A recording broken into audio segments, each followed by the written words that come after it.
मैं घर जाने बाट गोरस बेचने आई हाट कान्हा रे मनमोहन लाल सब ही विसरू देखे गोपाल प्रसंगी कात्तसई भगवान परमात्म्याच्या कीर्तन रूपी सेवेकरता निवडलेला भंग वारकरी संप्रदायाच्या कलस्थानी विराजमान असणारे विश्वसंत विश्वभूषणवाणी सम्राट संत श्रेष्ठ श्री जगद्गुरु तुकोबराय यांचं गवळण प्रकरणातील हा अभंग आहे.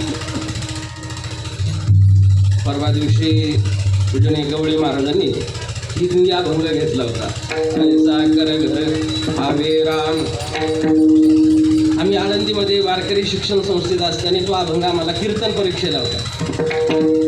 तो जसा हिंदी अभंग आहे तसं मी म्हटलं महाराजांनी हिंदी घेतला ते म्हणजे हिंदी लोकांपर्यंत कळायला पाहिजे ना, आपला संप्रदाय बाहेर राज्यातही गेला पाहिजे. मी म्हटलं आपण आज हिंदी अभंग घेऊ. अगोदर नियोजन होतं चुरा कर माखन खाया कवडन कानंद कुवरक नह्या. हाही हिंदी अभंग आहे. याच्या अगोदर हा एकदा यूट्यूबला गेला होता ना, परत डबल मग पुनरावृत्ती होऊ नये म्हणून अभंग बदलला. गाडी पाठी बदललेली, गाडी तिची.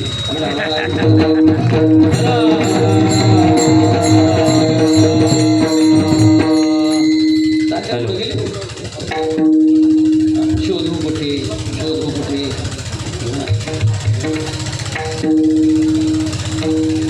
काय ज्या कामाकरता आपण आलो त्या कामाकडेच आपलं लक्ष असेल तर त्याचा उपयोग होतो ना, मग काय उपयोग नाही.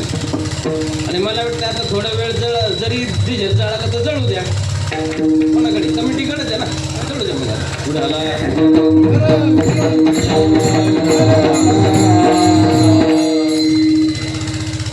ते लाईट गेल्यामुळं बरेचसे फायदे झाले.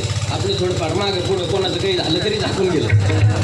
आणि त्याच्यामुळं जास्त बाटा करायचं नाही. झाकली मग अडीच आता GST लागू झाला काय बघ.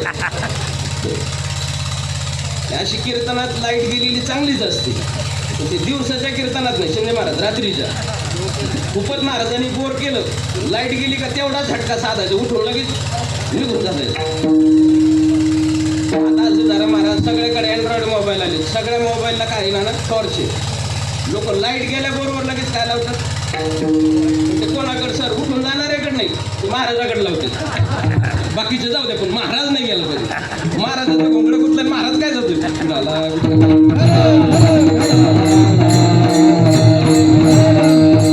तरी आता बऱ्यापैकी आपल्याकडे लाईट शेतकऱ्यांकरता ही सौर ऊर्जामुळे आता दिवसाची लाईट, पण तरी सुद्धा असं जातच राहते लाईट जगवाय. म्हणजे महाराज लोक कायम सांगतात ते म्हणजे शिकलेल्या बायकोचं आणि लाईटीचं काहीच खरं नसतं, कधी येतील कधी जात.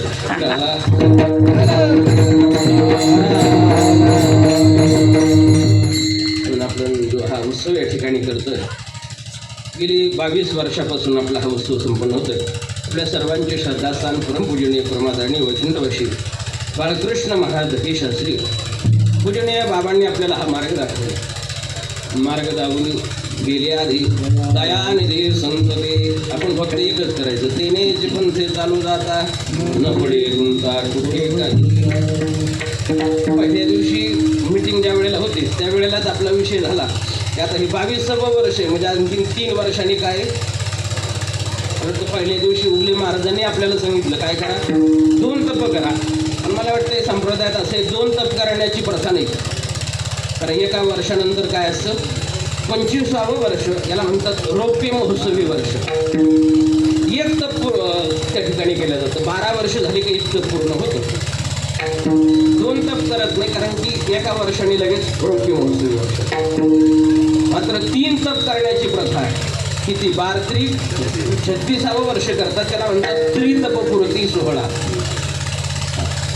त्यानंतर 4 तप केले जात नाही, कारण 2 वर्षांनी पुढं लगेच काय असतं 50वं वर्ष, याला काय म्हणतात सुवर्ण महोत्सवी वर्ष.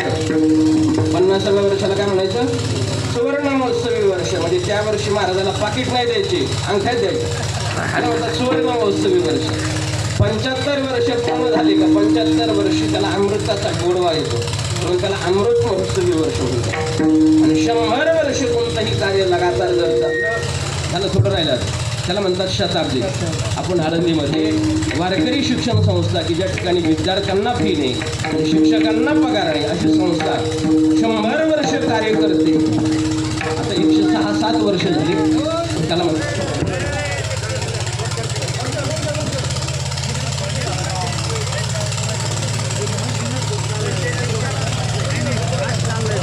पर्यंत आला होता आपला 100 वर्षाचा महोत्सव. आता पुढच्या 1-2 वर्षानंतर 3ऱ्या वर्षी आपला रौप्य महोत्सवी वर्ष येणार आहे आणि त्या दृष्टीने आपण सर्व मंडळी त्या पद्धतीने तयारी करणार आहोत. आपला जो हा उत्सव आहे त्याची आज सांगण्याचा प्रकारचा आहे. आज काल्याचा दिवस आहे आणि आपल्या हिंदू धर्मामध्ये अत्यंत पवित्र अशा प्रकारचा असा हा दिवस आहे. मला वाटते 3.5 मुहूर्तापैकी एक उत्तम अशा प्रकारचं मुहूर्त गुढीपाडवा ते शेवटच्या प्रतिपदा ज्याला आपण म्हणतो अर्थात पाडवा. समजा आपण सर्व महाराज मंडळी चालते मंडळी ग्रामस्थ मंडळी सर्व उपस्थितांना आपल्या हिंदू नववर्षाच्या गुढीपाडव्याच्या सर्वांना खूप शुभेच्छा. नवीन वर्ष तुम्हाला सुख समाधानाचा आनंदाचा आपल्या नातात परमार्थ करू प्रार्थना करू त्याला प्रारंभ करूया.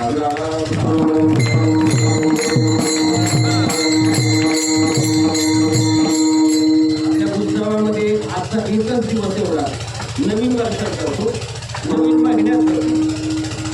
पहिला दिवस शेवटचा दिवस हा नवीन वर्षाचा आपल्या कार्यक्रमाचा शेवटचा दिवस आहे. वर्षाचा मात्र पहिला दिवस आहे. नवीन वर्ष लागतो तो पहिला दिवस, नवीन महिना लागतो तो महिन्यातही. आज या महिन्याचं वर्णन अनेक तुमचे वाचन होतील. या महिन्याचं वर्णन करत असताना भगवान प्रभू रामचंद्र एक वाणी एक वचनी एक पत्नी मर्यादा पुरुषोत्तम भगवान राम आले तो महिना हा चैत्र महिना. त्याच भगवंताची एकनिष्ठ असणारे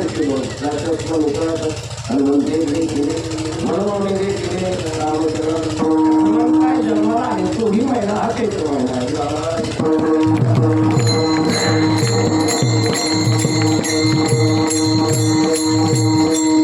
नविदा भक्ती आहे. या नविदा भक्तीपैकी एक भक्ती हनुमंतरायाने केली.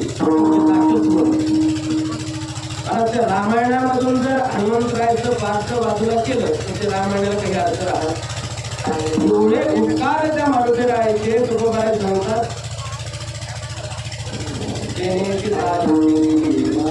रामेची दार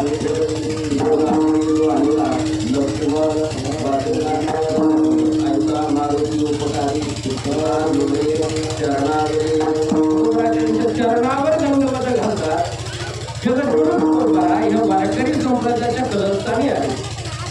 ज्या वेळेला तुकोबाराय सुरुवातीला परमार्थाला लागले त्यावेळेला तो परमार्थ कसा करावा याचं मार्गदर्शन जर कोणाकडून घेतलं असतं तर हनुमंतरायाचं. काय भक्तीचा त्या वाटा पहिला हनुमंतरायाने मग भक्तीचं मार्गदर्शन घेतलं ते हनुमंतराय तुकोबाराय म्हणतात. आता हनुमंतरायाचा या जगतामध्ये 7 चिरंजीव सांगितले. आता आपण लग्नपत्रिकेत तो चिरंजीव नाही मरणारा चिरंजीव फक्त 7 चिरंजीवच्या पैकी म्हणतात. ज्याला असं वाटतं ना आपल्याला गुरु कोण करावा, जर एखाद्याला वाटत असेल कोणाला करावा विचारायचं असतं तर कोणालाच सर्व हनुमंतरायाला करावा.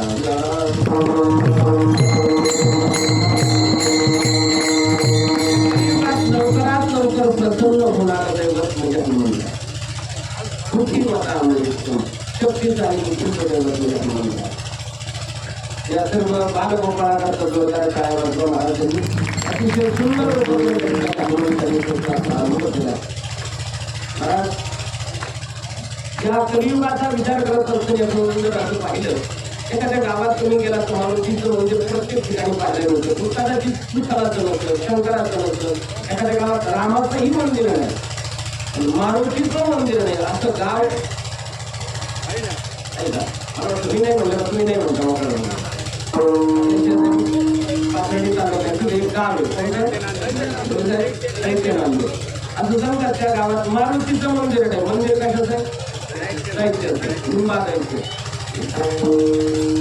मारुतीचं मंदिर तर नाहीच पण मारुती नावाचं माणूस सुद्धा त्या गावात मारुती नावच ठेवत नाही. शिक्षण जरी आलं तर तिथं शिकवण्याकरता त्याचं नाव जर मारुती असलं योगामध्ये त्याला तो पण नावाने हाका मारत असतो मारुती म्हणत. मारुती कंपनीची गाडी कोणी घेतलं नाही तेवढं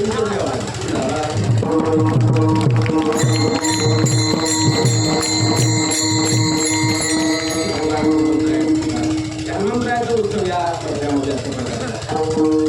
आपल्या या उत्सवाचा एकच दिवस शेवटचा उत्सव 1 दिवस फक्त चैत्र महिन्यात येतो. बाकी पूर्ण जो महिना 7 दिवस आहेत हे फाल्गुन महिना. व्यावहारिक दृष्टीने या फाल्गुन महिन्याला फार महत्त्व नाही पण संप्रदायाच्या दृष्टीने त्या महिन्याला खूप महत्त्व आहे. कोणता महिना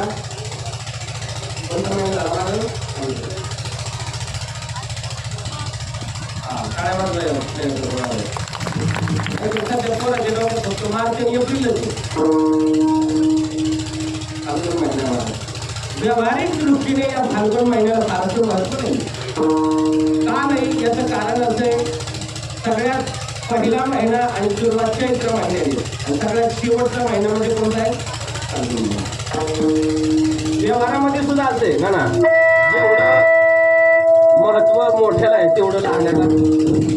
एकत्रित जर कुटुंब असेल लग्नाची जर पत्रिका द्यायची असेल तर कोणाच्या नावाने देतात थोरल्याच्या नावाने. म्हणून माणसं व्यवहारात एक मन आहे माणसं म्हणतात माणसाने नकटं व्हावं पण धाकटं होऊ तेवढं धाकटेला महत्व आहे. आणि त्यातली ज्यात या फाल्गुन महिन्यामध्ये एक सण आहे कोणता होळी त्याला शिमगा म्हणतात आपल्याकडं. म्हणून या महिन्याला बॉम्ब लायचा महिना म्हणतात. एवढं महत्त्व व्यावहारिक दृष्टीने नाही पण पारमार्थिक दृष्टीने खूप महत्त्व.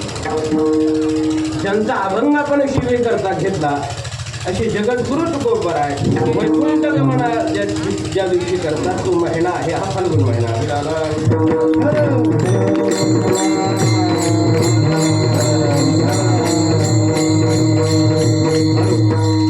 काय अधिकार आहे जगद्गुरु तुकोबरांचा. महाराज म्हणले हा जो मृत्यूलोक आहे या मृत्यूलोकाचा नियम आहे. जगतात जो जन्माला आलेला आहे त्याचा मृत्यू हा निश्चित आहे. देहाच्या गावा आलिया जन्म मृत्यूच्या जोड्या ना म्हणू नये धनंजयाच्या परी. तुझं नाव काय प्रज्वल महाराज. लग्न झालं का आवडच झाला. आमच्या प्रज्वल महाराजांनी ठरवलं लग्नाचा सोहळा नाही करायचा पण असं ठरवलं नाही बरं का त्यांनी म्हणतो मी एखादी सोयरी घालायचा असलं ती बंद पडायची. एखाद्या महाराजांनी ठरवलं लग्नाचा सोहळा नाही करायचा तो आपल्या हातात. पण ज्याच्या जीवनात जन्माचा सोहळा झाला त्याच्या जीवनात मृत्यूचा सोहळा. महाराज म्हणतात हा जो काळ आहे या काळाने आतापर्यंत कोणाला सोडलं नाही. नवरी मरगे 33 कोटी देवता मरगे बळे पालके फाशी. ज्ञानोबा सांगतात मुखाचे आकार ग्राशियाला काळे. त्या काळाने सगळ्याला ग्रासून टाकलंय. जगद्गुरु तुकोबराय सांगतात असा जगाला खाणारा काळ आहे पण आम्ही त्याच्या डोक्यावर पाहिजे जगा काळ काळे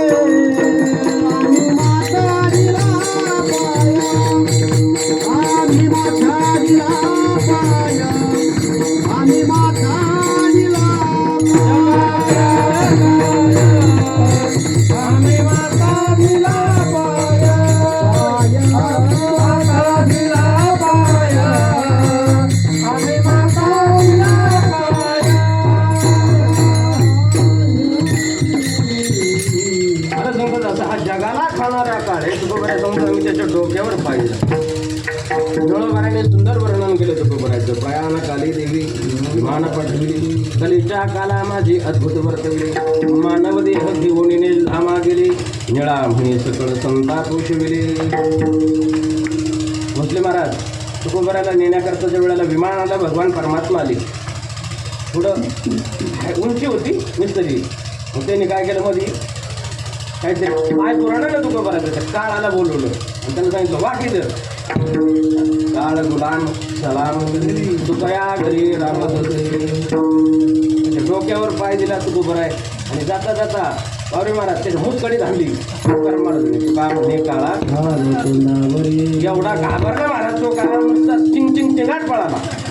दर दर दर दर पळत होता काळा आज तुकाराम महाराजांना जाऊन 375-76 वर्ष झाले, पण नुसतं आजही तुकोबाराचं नाव जरी घेतलं तरी तो काळ घाबरतो.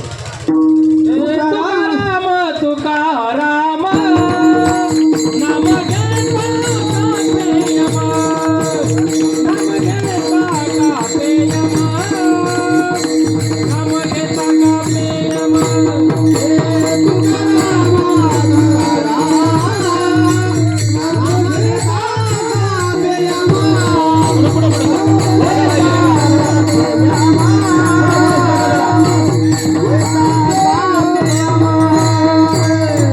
कापे यमा.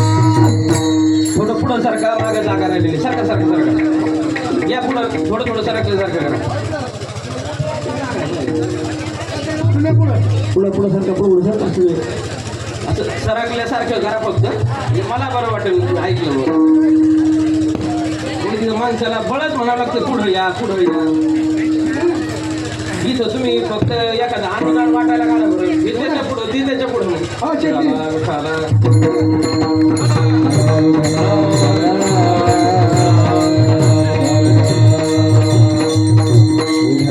या फाल्गुन महिन्यामध्ये जगद्गुरु तुकोबाराय सदैव वैकुंठाला गेले. तुकोबाराय वैकुंठ गमन सोहळा ज्या दिवशी तुकोबाराय वैकुंठाला गेले तो दिवस होता विजेचा, फाल्गुन वद्य द्वितीया. तुकोबाराय वैकुंठाला गेल्यानंतर परत 3 वेळा खाली आले. किती वेळा आले? 3 वेळा आले. अर्थात आपण माणसं आपल्याकडेही लोक गेल्यानंतर दहाव्याच्या पत्रिका छापताना लोक लिहितात कैलासवाशी, स्वर्गवाशी, अजून वैकुंठवाशी, नरकवाशी नाही लिहित कोणी. पण जायचा सगळा मार्ग तिकडच आहे, यमाचा पाहुणा प्राणी. मला सांगा, वैकुंठवाशी कैलासवाशी आपण लिहितो, पण एखादा वैकुंठाला गेला आणि परत 4 दिवसांनी 10व्याला त्याच्या आला, असं कुठंतरी घडलं का? 4-5 दिवसांनी कोणी परत माग आला, असं कधीतरी कुठंतरी अपवादात्मक ऐकायला आलं का? कधी भाऊ नाही ना. फक्त युट्यूबला येत होतं दादा येणार आहे, दादा येणार आहे, अजून नाही आले.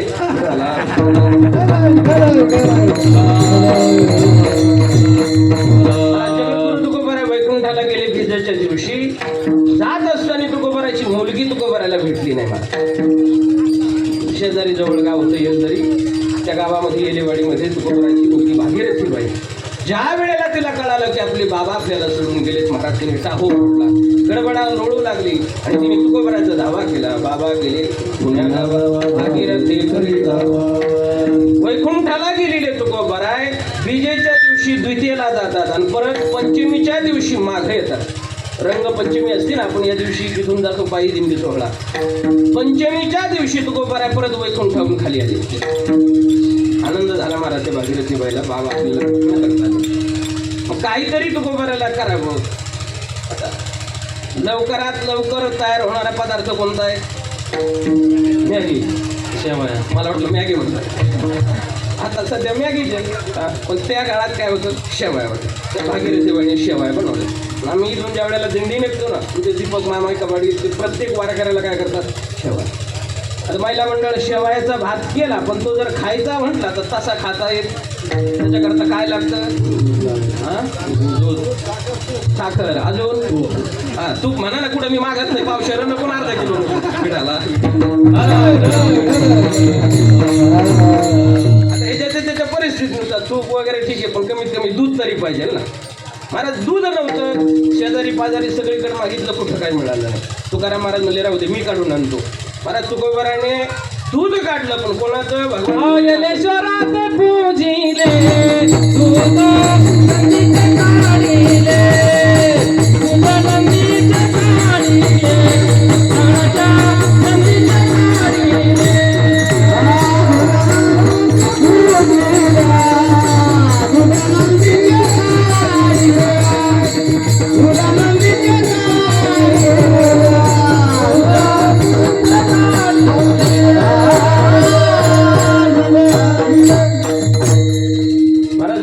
भगवान भोलेनाथाची तुकोबाराने पूजा केली आणि दूध काढलं. कशाचं? बरोबर, दूध कशाचं काढलं तुकाराम महाराजांनी? दूध देतो का नाही तुमच्याकडे? महाराज नंदीचं दूध काढणारे या जगातात दोनच व्यक्ती होऊन गेले. एक नंदीचं दूध काढलं भगवान श्रीकृष्ण परमात्म्याने आणि दुसरं काढलं ते तुकोबाराने. राधेला पाहून फुलले हरी बैल तुझो नंदा घरी. भगवान श्रीकृष्ण परमात्म्याने दूध काढलं, मात्र तो जो नंदी होता हा सजीव होता. जगद्गुरु तुकोबाराने दूध काढलं, तो नंदी मात्र निर्जीव होता. विडाला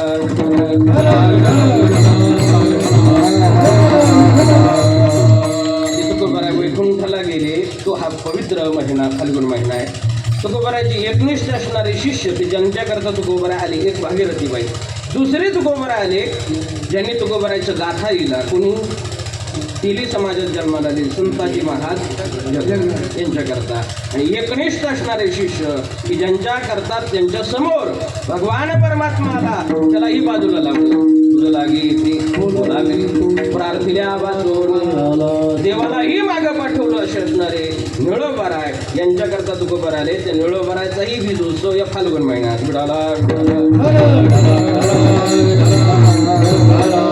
त्याचबरोबर जर आपण पाहिलं आपल्या जवळच शांतीब्रह्म एकनाथ महाराजांचाही जलसमाधी सोहळा हा या फाल्गुन महिन्यामध्ये. एक आपण गेला तर नेवासा तालुक्यामध्ये एक सुंदर अशा प्रकारचं तीर्थक्षेत्र आहे. स्वच्छता आणि पवित्र अशा प्रकारचं तीर्थक्षेत्र म्हणजे कोणतं आहे? ब्रह्मलीन किसनगिरी महाराज बाबांचा पुण्यतिथी सोहळा सुद्धा आपण खाली गेलात. अनेक गड आहेत. नगद नारायण महाराजांचा सुद्धा पुण्यतिथी उत्सव. आणि ज्यांनी महाराज आपल्या धर्माकरता बलिदान दिलं छत्रपती संभाजी महाराज यांचाही बलिदान दिन या फाल्गुन महिन्यामध्ये नवे नवे आजच आहे. विडाला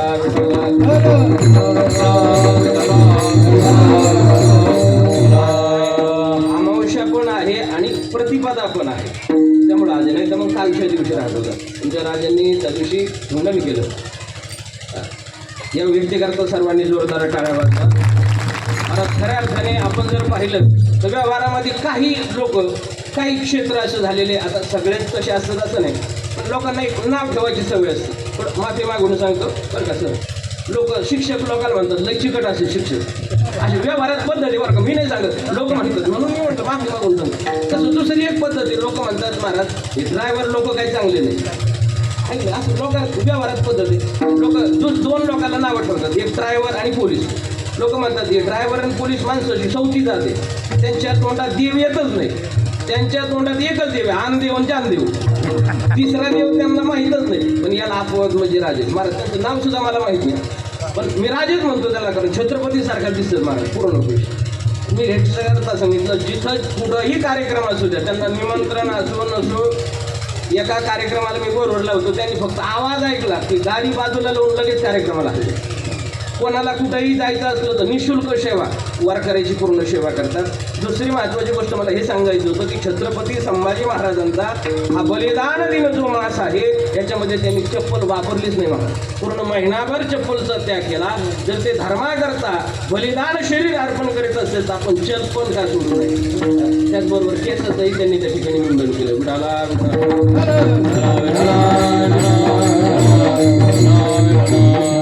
पवित्र अशा प्रकारचा महिना, आणि या महिन्यामध्ये आपला हा उत्सव गेली 22 वर्षापासून संपन्न होतं. आता पुढचा 25वं वर्ष आहे, रौप्य महोत्सवी वर्ष. माझी अशा सगळ्यांना विनंती आहे, आता आपण सर्व मंडळी खूप चांगल्या प्रकारे सहकार्य करतात. बऱ्याचशा मंडळीचे 5,000 11,000 असे आकडे, म्हणजे सर्वसामान्य माणसं आहेत. माझी अशी विनंती असेल प्रत्येकाला, ज्या वेळेला रौप्य महोत्सवी अर्थात 25वं वर्ष होईल तर प्रत्येकाने कमीत कमी 2500 रुपये वर्गणी द्यायची. जे आता 1100 500 देतात ना, त्यांनी 25व्या वर्षी किती द्यायची? कमीत कमी 2500 द्यायची. आणि एखादा जर म्हणला महाराज 25वं वर्ष आहे, देवाने आपल्याला भरपूर दिलंय आणि देवाकरता द्यायचंय, मी 25,000 देईल, तर महाराज त्याचं नाव आपण पत्रिकेवर टाकू. 25,000 देणार आहेत, त्याचं नाव आपण पत्रिकेवर टाकू त्या वर्षी.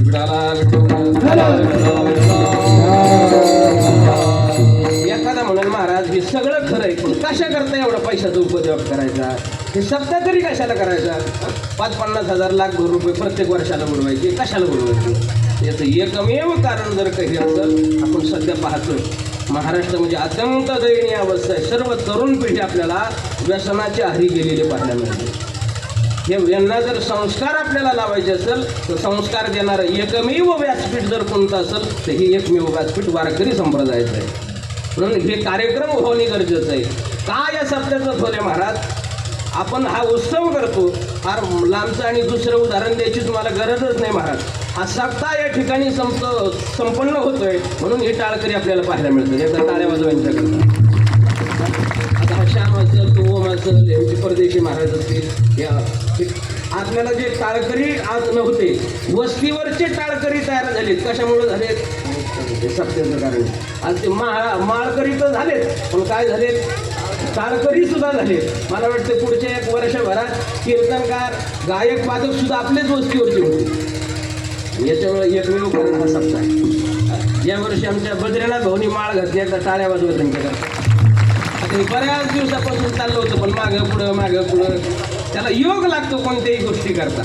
आणि काय होतं, जसं व्यवहारात म्हणतात ना लोक, लाख मेले तरी चालेल पण लाखाचा पोशिंदा जगला पाहिजे. तसं अनेकांनी माळ घालण्यापेक्षा जो अनेकांना माळ घालण्याची प्रेरणा देऊ शकतो त्याने जर घातली, काय होतं, ते जर दुसऱ्याला म्हणले माळ घाल पोराला, ते म्हणले तुमच्या काळात आहे का? मग आता आपल्या काळात आल्यावर दुसऱ्याला म्हणता येतं पिढाला.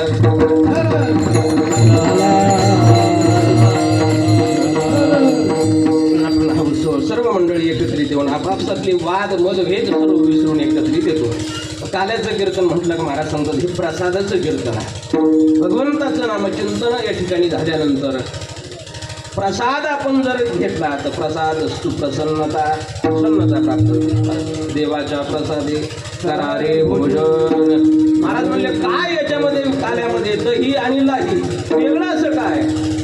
महाराज म्हणले दही न लाही काय खातो याच्याही पेक्षा देतो कोण हे महत्वाचं आहे. प्रसाद दे पंढरीनाथ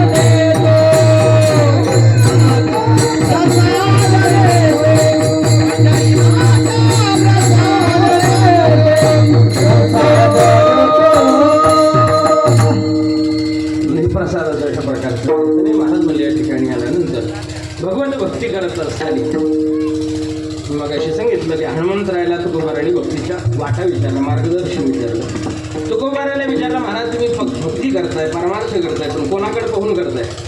तुकोबाराने उत्तर दिलं ज्ञानोबारायकडे. माऊलीला विचारलं तुम्ही परमार्थाला निघालेत पण कोणाचं मार्गदर्शन घेतलं? माऊली सांगतात व्यासाचा मागोवा घेतो, भाष्यकारा ते वाटप असतो भाष्यकाराला. आणि भाष्यकार म्हणजे व्यासांचा त्या ठिकाणी. व्यासांना विचारलं तुम्ही जे परमार्थ करताय, भक्ती करताय, ही कोणाकडे पाहून करताय? त्यांनी उत्तर दिलं नारद महर्षीकर. ही जी गादी ना तिला काय म्हणतात? नारदाची गादी. नारद भक्ती क्षेत्रामध्ये सर्वात उच्च पदावरती होते महाराज. नारद भक्ती सूत्र एक ग्रंथ आहे महाराज, त्याच्यामध्ये सूक्ष्म अशा प्रकारची सूत्र आहेत. तर नारद महर्षींनी भक्तीची व्याख्या सांगितली. नारद स्तुत दर्पिता आचारिता तद्विस्मरणे परमव्याकुलता इति भक्ती. भगवंताच्या विस्मरणामध्ये व्याकुलता निर्माण होणं याला काय म्हटलंय? भक्ती म्हटलंय. अशी ज्या वेळेला भक्तीची व्याख्या सांगितली, प्रेम स्वरूप अशी भक्ती सांगितली, विचारलं नारद महर्षी अशी भक्ती जी आहे ही कोणी केली? त्यावेळेला त्यांनी उत्तर दिलं यथा व्रज गोपिकानां. त्या गोपिकांनी ही भक्ती केली. त्या गोपिका ज्या गोकुळामध्ये होत्या. परत गोकुळ या शब्दाचा अर्थ गो नाम इंद्रिय आणि त्याचा जो समूह आहे, गायीचा जो समूह, याला म्हणतात गोकुळ. विठाला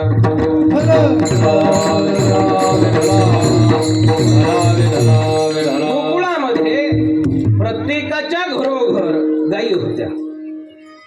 जसं आता पद आहेत ना साहेब, सरपंच, उपसरपंच, चेअरमन, व्हाईस चेअरमन, तसं त्या काळात ही पद होती.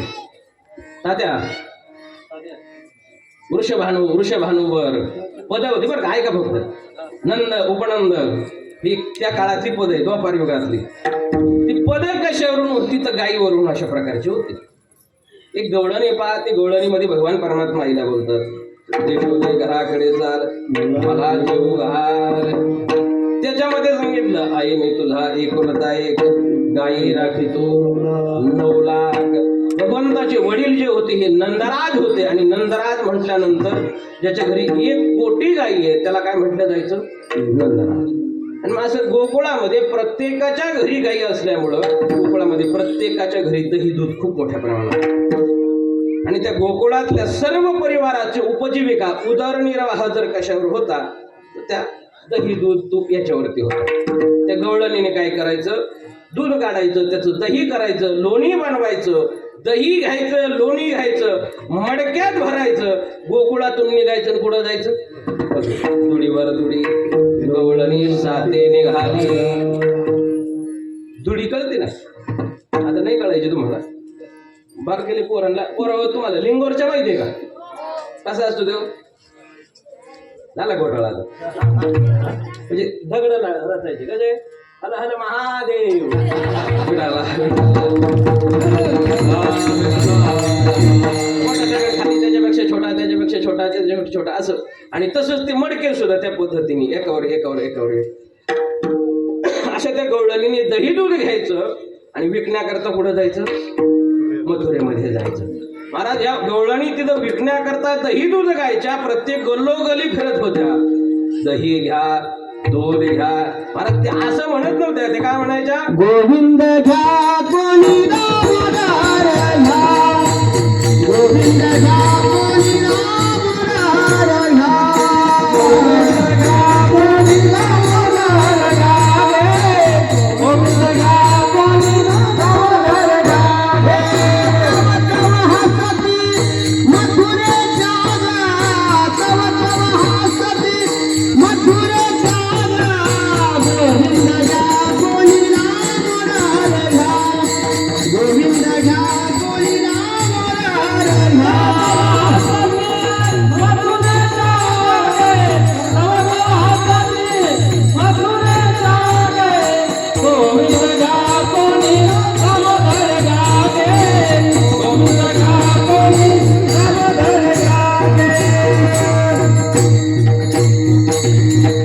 महाराज मडक्यामध्ये असल्याने दही दूधच होतं, पण ते विकत असताना काय म्हणायचं, गोविंद घ्या कोणी, कोणी एक भुलले नारी विकता गोरस घ्या म्हणे हरी.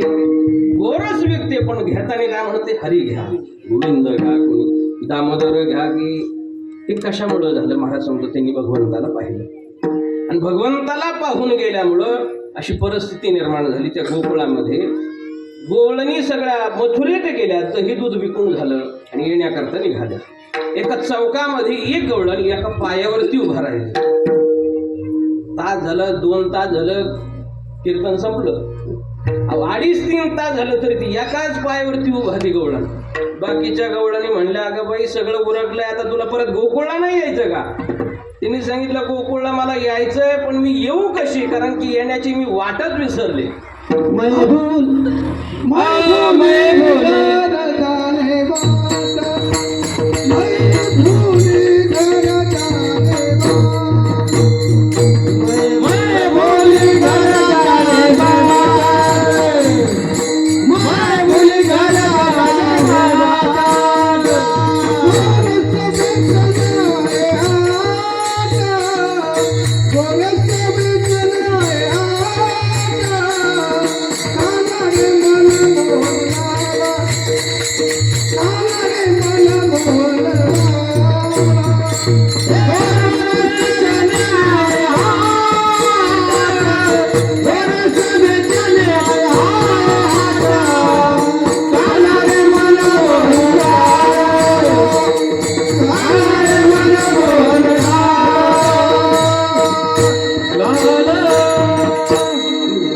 भगवंताला मी पाहिलं, हरिले माझे हरिले चित्त फार वित्त विसर, आता कैसे जाऊ घरा नोही बरा लोकी.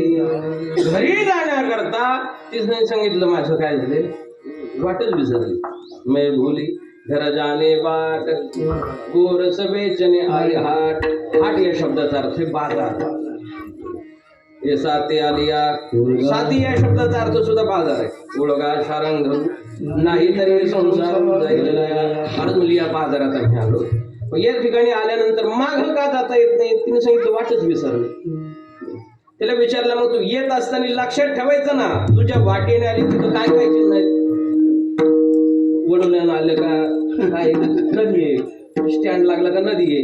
पुढं सागड्याचा पंप आहे. सासरवाडी धाबा आहे. म्हणजे काही काही पॉईंट आता मी लक्षात राहिलं ना त्याच रोडनी गेलं पाहिजे. म्हणून मी सांगितलं असं झालं मी आले खरं इथं पण हे भगवंताला पाहिजे.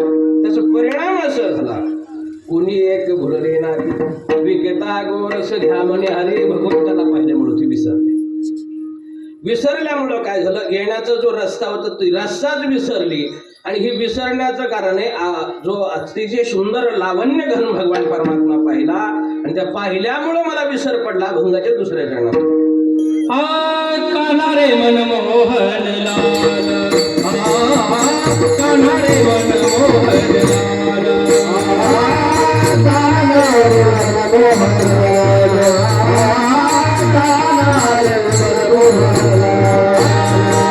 काना रे मनमोहन काना रे मनमोहन काना रे मनमोहन लाल काना रे मनमोहन काना रे मनमोहन काना रे मनमोहन लाल काना रे सबई बिसरो देखे गोपाल सबई बिसरो देखे गोपाल काना रे मनमोहन लाल काना रे मनमोहन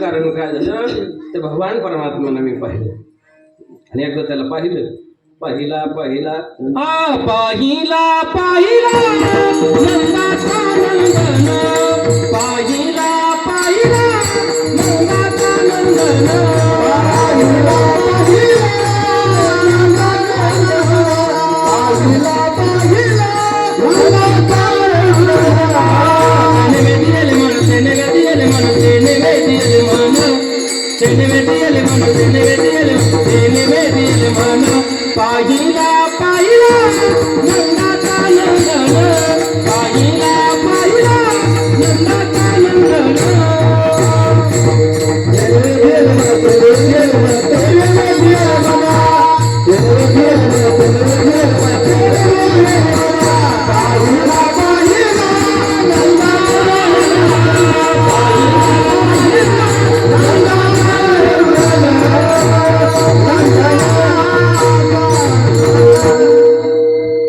त्याला पाहिलं आणि त्यांनी माझं मन पाहिलं बरं देखीला डोळा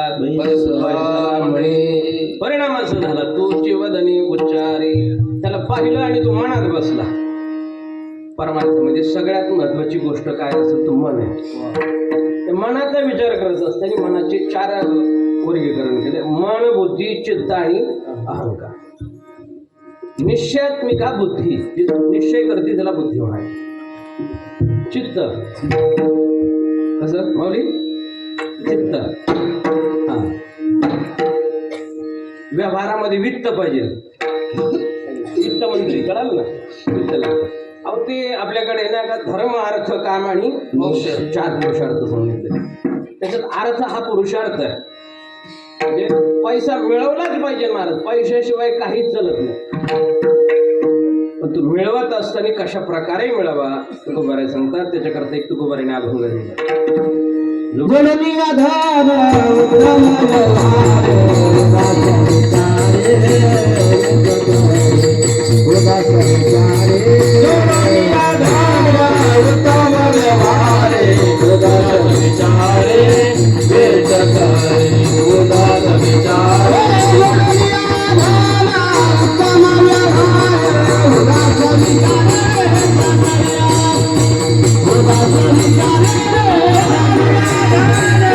Thank you.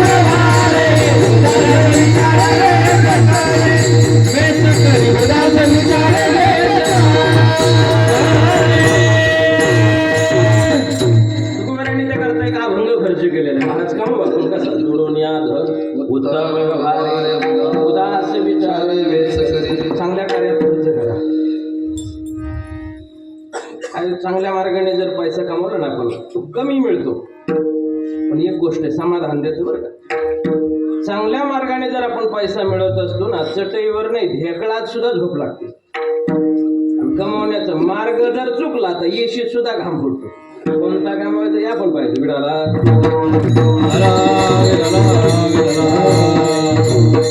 अर्थ महत्वाचा जसे धर्म अर्थ काम मोक्ष. आता मी हे सांगत होतो, अर्थ व्यवहारामध्ये अर्थ, चित्तात पित्त लागतं आणि व्यवहारात वित्त लागतं, तसं परमार्थात चित्त लागतं. चित्त अत्यंत महत्वाचं आहे. वेळोवेळी भगवंताने आपल्याला हे सांगितलं की तुम्ही मला म्हण द्या, तू मला हे मिली करी माझी या भजनी प्रेम धरी. मन अत्यंत महत्वाचं. महाराज सांगतात, गोविंद असनी गोविंद शयनी गोविंद त्यामणी बैसलाशी, पांडुरंग धाणी पांडुरंग म्हणी, जागृती स्वप्नी पांडुरंग. जागृतीतही देव आणि स्वप्नातही, पण कोणाच्या? संत महात्म्याच्या. आपल्या स्वप्नात देव येत नाही, आपल्या स्वप्नात भूत येते. याला पण वेगळं काही करायचं. भूताची भीती वाटते ना, तुम्ही फक्त हनुमान चालीसा माहिती, भूत पिशाच निकट न यावे महावीर जप नाम सुनावे. मला स्वप्न तेच पडतं ज्याचं आपण चिंतन करतो. जागत आजवाशी जेणे धाने भावना भावीजे, डोळा लागत खेव दे खिजे त्याची स्वप्ने, मनी वसे ते स्वप्ने दिशे. तुमचं जाऊ द्या, मला एक स्वप्न पडलं होतं मागच्या दिवाळीला. इलेक्शन लागलं ना तेव्हा, इकडं पंकज मोनिकाताई राजळे, शेखर भाऊ, प्रताप काका, हे आवाज जिकडं तिकडं. आम्ही बोधेगावला कार्यक्रमाला निघालो, नेमकी पंकजाताईची सभा चालू होती. मोनिकाताईची, पंकजाताई आलेल्या होत्या. मी म्हणलं इथं जेवण असून माणसं येत नाहीत, सभेला काही नसताना गर्दी. अहो तुम्ही ते याला पाहिलं ना, जरांगे पाटला सभेला काय गर्दी होती महाराज, जागा नाही गाड्या लावायला. मी विचार केला, म्हणलं नेमकी यांच्याकडे काय फॉर्म्युला आपण तरी बघू. आम्ही गाडी साईडला लावली, घुसलो सभेत. तिथं गेल्यामुळे हे गेलं डोक्यातून, त्यांचं घुसलं, येऊन येऊन येणार कोण, येऊन येऊन झोपलो मी रात्री, झालो ना आमदार झोपी. आता मी आमदार झाल्यावर मग काय टाईटच कॉलर आमदार झाल्यासारखं. अरे याच्यावर स्वप्न संपलं नाही. बदरे भाऊ मुंबईहून मला फोन आला, हा ना, ते म्हणे देवेंद्र फडणवीस राहू द्या, उद्धव ठाकरे राहू द्या, तुम्हाला मुख्यमंत्री करायचं. काढली मर्सिडीज मिरी माका मार्गे आपल्या आदळत जुनी गाडी नाही, अशी मर्सिडीज गाडी, मागं 2-4 पुढं 2-4 गाड्या. मुंबईला मी कडक कपडे, कडक टोपी, अशी ते काळं जॉकेट, कोल्हापुरी चप्पर, सगळं टाईट फिट होऊन शपथविधीला हात केला तर तेवढ्यात पोरांनी झोपेतून उठली, उडा म्हणे महाराज थोड्यासाठी. जे स्वप्न पडतं, चांगलं असू दे वाईट असू, ज्याचं पण चिंतन पडतं. स्वप्नात देव येण्याकरता रात्रंदिवस देवाचं चिंतन. मला सांगतात, एकदा त्याला पाहिलं, देखला डोळा बैसला, आणि मग तो चिवदाने उच्चारे सारखं त्याचं नामचिंतन कर. एकदा त्याला पाहिलं की तू एवढा सुंदर आहे, एवढा सुंदर आहे. मला सांगतात, मन वेधून तू पाहिला नंदाचा नंदन तिने वेधिले. जगद्गुरु तुकोबाराय त्या भगवंताचं वर्णन करत असताना आपल्या सगळ्यांच्या बंधू पाठी सुंदर ते दान उभे विटे वरे. मला सांगतो तू एवढा सुंदर आहे. आ तो माऊली भुनी मयाळ, तो माऊली भुनी मयाळ,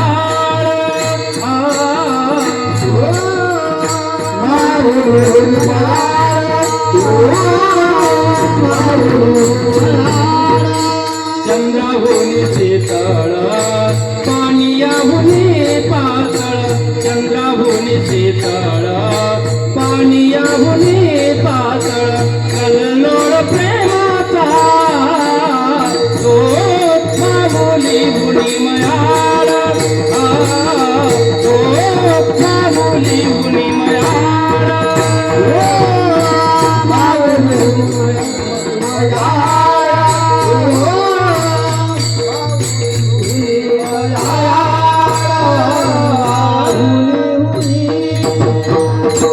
मला सांगतात, भगवान परमात्म्याचं जे सौंदर्य अतिशय सुंदर अशा प्रकारचं.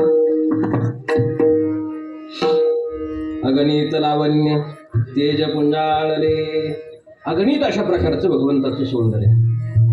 अर्थात काय तर सौंदर्याचा विचार करत असताना त्याच्या काही व्याख्या बदलतात. पहा, सौंदर्याची व्याख्या ही देशता, वस्तुता आणि कालता बदलत राहते.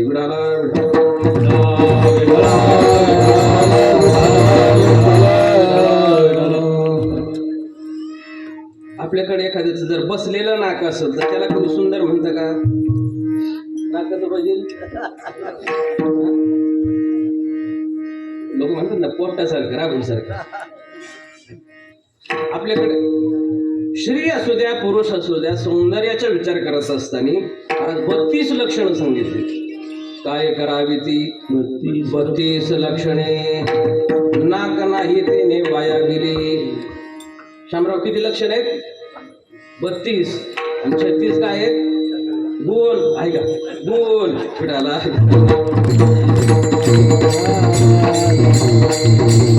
लग्न जोडताना नाही का गुण लागतात. 36 गुण जोडाले असं म्हणतात. ते मला सांगायचे, तुम्ही दुसऱ्या टोक्यात घ्या.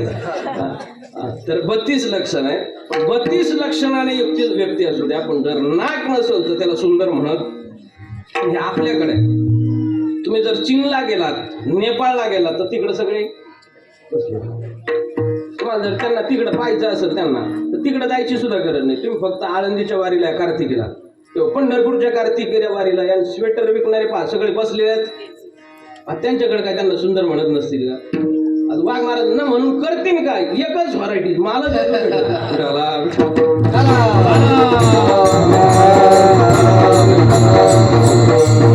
देश बदलला की सौंदर्याची व्याख्या बदलली. अर्थात काळ बदलल्यानंतर ही सौंदर्याची व्याख्या बदललेली आपल्याला पाहिजे.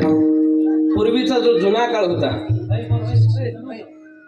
कराड पाटील म्हणजे कराड पाटील फेट्यावाले हे विनेकरी बाबा, त्यांना खूप धन्यवाद. आणि हे मला वाटतं 2 फेटे सोडले तर 3रा फेटा नाही जोरदार. आता ते आमचे दोघांचा धंदा आहे म्हणून आम्हाला घालवणार.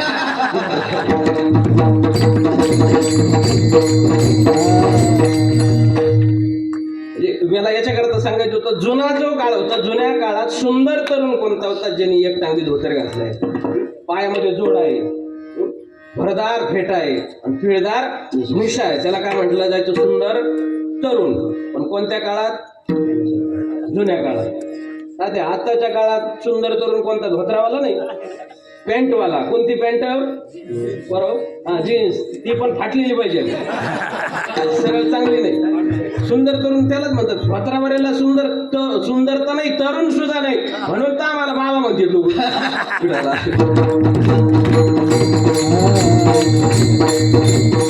काळ बदलला की सौंदर्य बदललेलं पाहायला मिळतं. वस्तू बदलली की सौंदर्य बदलतं. महाराज सांगतात भगवंताचं सौंदर्य असे त्याला एकदा पाहिलं की तू मन वेधून घेणार त्याचं सौंदर्य. परिणाम असा झाला, महाराज सांगतात ती गवळण सांगते, मी घरी येण्याचा रस्ता विसरले. एवढंच नाही तर सगळंच विसरले. आपुल्याचं विसर गोविंदा काळा कौतुके. गोविंदाला पाहिलं, कान्हा रे मन मोहनलाल सबही विसरू देखे गोपाल. ते गोपालाला, कान्हाला पाहिलं मी सगळंच विसरले. सुरुवातीला सांगितलं त्या चौकामध्ये ती 2.5-3 तासापासून एकाच पायावरती उभा होती. गवळणीने विचारलं, तू दुसरा पाय टाकत का नाही? तिने सांगितलं, मला अशी अवस्था निर्माण झाली की मी पाऊल टाकावं कुठं हेच मला कळत नाही, कारण प्रत्येक ठिकाणी तोच दिसतोय. अभंगाच्या 3ऱ्या चरणात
म्हणून या जगातात जागा शिल्लक राहिली नाही, अशी एक भावना झाली.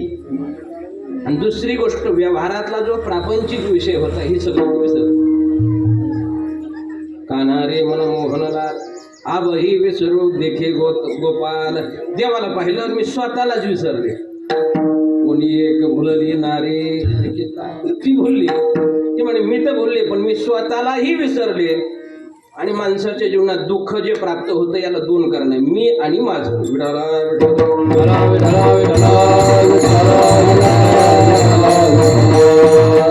ज्या वेळेला आपल्या जीवनातलं मी आणि माझं जाईल तो भगवत स्वरूपाला प्राप्त होतो, पण त्याच्या जीवनातलं दुःख जातं. दुःखाला जर कारण काही असेल तर काय, मी आणि माझं. मी जरी सुखी आहे, माझा पोरगा जर आउटमेट असेल तरी माझा चेहरा, मला सगळं 2 टाइम जेवायला आहे पण माझ्या बायकोचं दुखत असलं तरी माझा चेहरा, म्हणजे माझ्यावर नका घेऊ बरं का तुम्ही, उदाहरण सांगतो मी तुम्हाला. म्हणजे मी आणि माझं या 2 गोष्टीमुळे दुःख आहे. ज्ञानोबारांनी ज्ञानेश्वरीत संन्यासाची व्याख्या खूप गोड केली. माऊली सांगतात, मी माझी आयुष्य आठवण विसरले दयाचे अंतकरण, पार्थात तोच संन्याशी जाण निरंतर. माऊलींनी चकार लावले. माऊली सांगतात तोच संन्याशी आहे की ज्याच्या जीवनातलं काय गेलं, मी आणि माझं. हे बोलणं सोपं आहे पण जाणं जातच नाही का, असं नाही. 4 आसक्ती आपल्याला 2च घ्यायच्यात कामापुरते, अहम आसक्ती, मम आसक्ती. या 2 आसक्त्या गेल्यानंतर माणूस सुखी होतो. आज काय होतं, आसक्ती तशी ही लवकर तशी कमी होत नाही, काय होते, वाढत राहते. जेवढा जीव आपला मुलामध्ये ना त्याच्यापेक्षा जास्त नातवामध्ये. नातू म्हणजे दुधावरची गाय, बरोबर आहे नाना. म्हणजे आजोबाकडे जास्त कोण राहतं, आणि मग ते घरचे आई बाप म्हणतात नाही त्यांच्याशिवाय राहतच नाही, म्हणजे यांचं कामच म्हटलं त्यांच्या माती मारून द्यायचं. म्हणजे जीव जरा जास्तच असतो. पण काय होतं, जेवढा जीव त्या आजोबाचा नातवात आहे, त्या नातवाचा आजोबात नाही, तो त्याच्या मुलामध्ये जातो. असं ही आसक्ती वाढवत राहते. ही आसक्ती कमी करणं मग होते का, तर त्याच्या नावात त्याचा अर्थ आहे आसक्ती. काय नाव आहे बरोबर, आसक्ती. जो आसक्ती वो जा भी सकते ना, आपण सोडली तर ती जाऊ शकते, फक्त आपण सोडत. उदाहरण सांगतो फार विस्तार न करता. आपण देवाकडे नारळ फोडतो. कधी फोडतात नारळ देवाला, पोळ्याच्या दिवशी. एरवी फोडतात आपण, पण पोळ्याच्या दिवशी फोडलं जातं. देवाला जर नारळ फोडले तर 2 प्रकारचे नारळ आहेत, तसे तर 3 प्रकार आहेत. एक नारळ असे ते फोडल्याबरोबर लगे पावलं का उचलत सुद्धा नाही माणसं, कमी तर पावलं देवाला, ते जाऊ द्या. पण 2 जे चांगले नारळ आहेत ना, याच्यातलं एक नारळ आहे ते फोडल्याबरोबर कवटी एका बाजूला होती ना, आतलं असतं का एक नारळ. ते नारळ कोणतं आहे की ज्याने फोडण्याच्या अगोदरच काय केलंय, कवटीपासून बाजूला झालेलं आहे. दुसरं नारळ असं तुम्ही त्याला कितीही फोडा, फोडणाऱ्याच्या हाताला लागल पण कवटी सोडणार तुम्हाला कळते. पण मला काय सांगायचं, तशी काही एवढी कवटी धरलेली महाराज, तुम्ही त्यांना किती म्हणा चला वाळ दिला चला, कवटीच सोडणार नाही.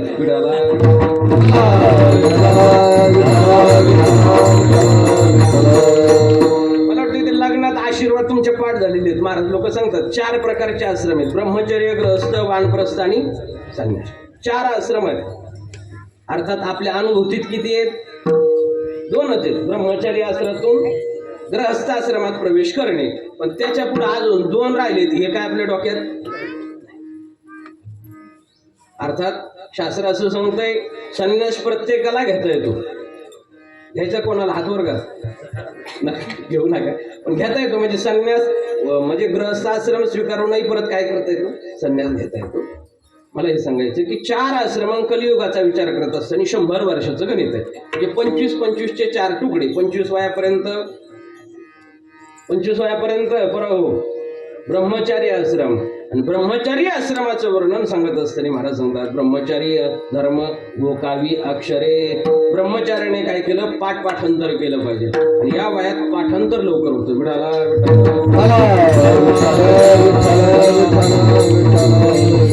त्याचा पुढचा आश्रम आहे धन्य गृहस्थाश्रमा. सगळ्या आश्रमाने त्याचं वर्णन केलं. हा गृहस्थाश्रम 25 आणि 25 किती झाले, 50. आता 50च्या पुढे गेलेले, माझ्या समोर बसलेले 50% 50च्या पुढचे जे. आणि नंतर आपला आकडाच आपल्याला सांगत असतो. काय चालू होतं ना, पुढं 51, 52 म्हणजे सगळे वनच लागत आहेत. म्हणजे घरून न करावं आता वनाकडणी विठाला विठाला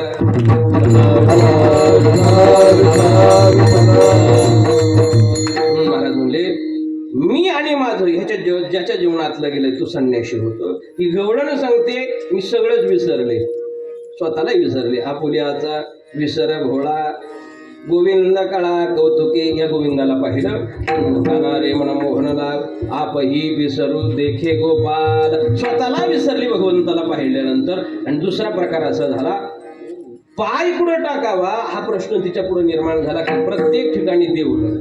महाराज भगवान परमात्मा नाही अशी जागा पुढे विठ्ठल जळे सळे भरला आजीव्या दृष्टीने पाहिला विठ्ठलाची विठ्ठल देव नटला नानपरी देव नटला नानपरी देव नटला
लगातार 5-6 प्रमाणाने एका अर्थाची एकदम व्यवस्थित झाली. तुमच्यात कीर्तन करायचं म्हणजे खूप सोपं काम आहे. कीर्तन करावं लागत नाही, ते आपोआप होतं. जसं तुम्ही आळंदीच्या वारीला गेलात कार्तिकी, पंढरपूरच्या वारीला गेलात आषाढीला किंवा कार्तिकीला, एकादशीच्या दिवशी जर प्रदक्षिणा करायची ठरली तर करावं लागत नाही, तुम्ही फक्त जाऊन उभं राहा, लोक लोटी देतात. तशी ही प्रदक्षिणा होती.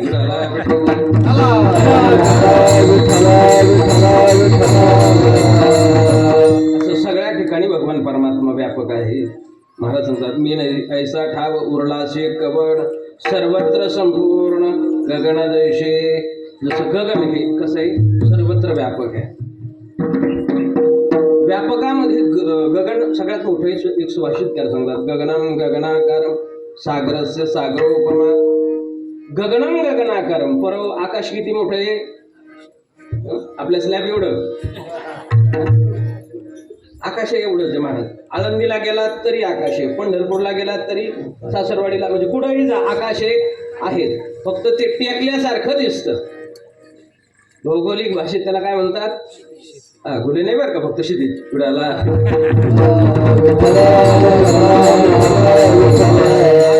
व्यापक अशा प्रकारे महाराज प्रत्येक ठिकाणी अणु रेणूमध्ये भगवान परमात्मा म्हणलेला आहे.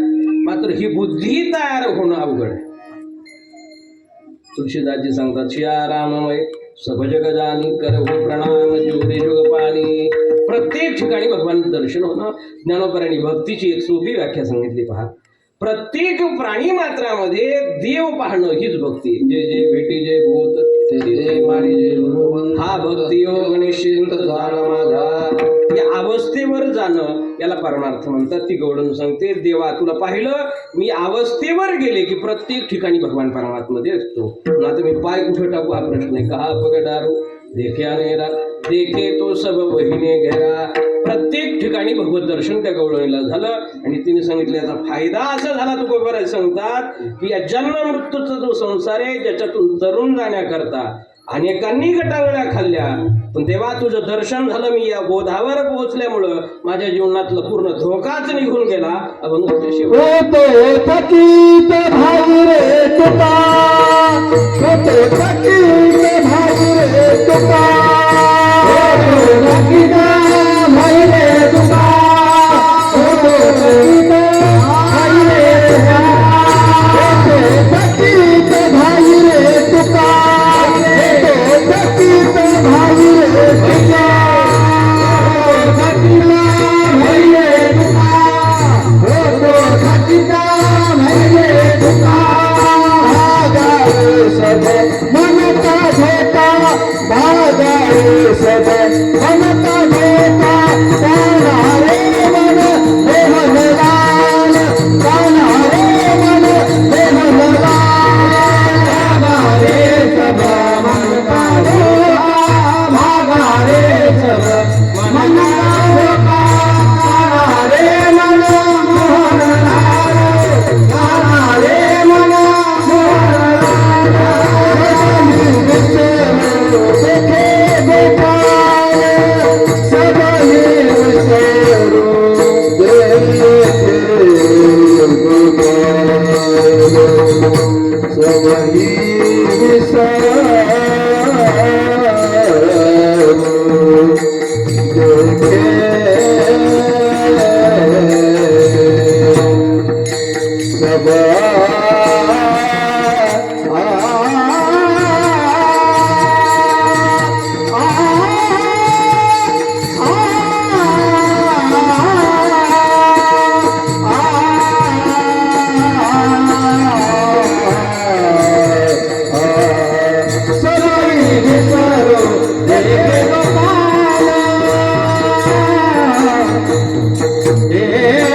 मधली घंटा आहे बरोबर आणि आपला वेळही नियोजित झालेला आहे. माझ्या घड्याळात आता बरोबर आता बदलली की मला इथं वेळ आपल्या बरोबर झालेला आहे आणि थोडंसं रात्री पाऊस झाला ना, पाऊस झाल्यामुळं आणखीन उष्णता वाढलेली आहे. त्याच्यामुळं थोडंसं वातावरण गरमाटीचं झालंय. वाहते त्या म्हणून मी सारखं पुषितो याच्यामुळं की तुम्हाला कळायला पाहिजे ना, घामाचा पैसा आहे बुडाला.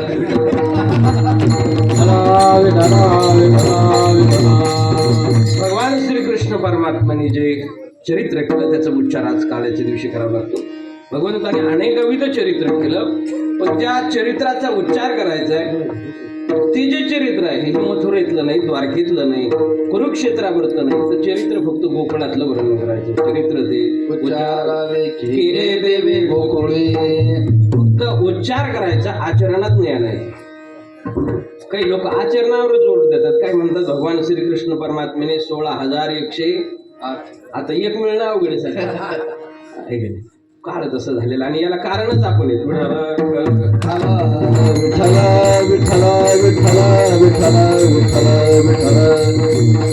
आणि आचरण करण्याकरता प्रभू रामचंद्राचं चरित्र, एक वाणी, एक वचनी, एक पत्नी, मर्यादा पुरुषोत्तम भगवंताचं चरित्र हे आचरणाचं.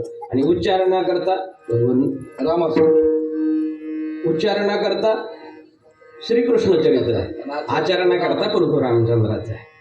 आपल्याला उलट करावं वाटतं ना. तुकोबराचं एक प्रमाणे महाराज सांगतात, एका पुरुषा दोघी नारी पाप वसे त्याच्या दाती. आपली इथं असलेली सोडून नाही तर मग योगायोगाने आमचा असं होतं, एका पुरुषा दोघी नारी आमचा मुक्काम त्याच्यात घरी. सगळं गोष्ट तुकोबराचं सांगतात खऱ्या अर्थाने. भगवान श्रीकृष्ण परमात्माच्या चरित्राच्या आजच्या दिवशी उच्चार करायचा. भगवंताचं चरित्र हे आगार, त्या चरित्राचं भगवंताच्या गुणाचं वर्णन करणं अवघड आहे महाराज. अशी गिरी संवत्सात जलम सिंधू पात्रे सुरतरुवर शाखा लेखणी पत्र मुर्वे लिखती यदि गृहीत्वा शारदा सार्वकालम तदपि तव गुणानाम ईशपालम न याते. असं भगवंताचं चरित्र आहे. कळालं ना? असं जे मग विठाला विठाला. या श्लोकाचा अर्थ आहे की पूर्ण पृथ्वीचा कागद केला, समुद्राची शाही केली, मेरू पर्वताची लेखणी केली. आणि लिहिण्याकरता कोण? अंगणवाडीची मास्तरी नाही, विद्येची दैवता सरस्वती माता लिहिण्याकरता जरी बसल्या तरी ते भगवान परमात्म्याचं चरित्र वर्णन होऊ शकत नाही. असं आगाध चरित्र आहे. म्हणून महाराज म्हणले ते भगवंताचं चरित्र. आता आपलं चरित्र जन्मापासून असते. अमुक अमुकावी अमुक अमुक यांच्या पोटी यांचा जन्म झाला. भगवंताचं चरित्र तसं नाही. भगवंताचं चरित्र हे आई वडिलाच्या लग्नापासून वसुदेवादेत देवकी बहीण लग्नामध्ये विघ्न झाले आहे का. आता हे लग्न पार पडत असताना भगवान परमात्म्याच्या अवताराची काही कारणं सांगितली.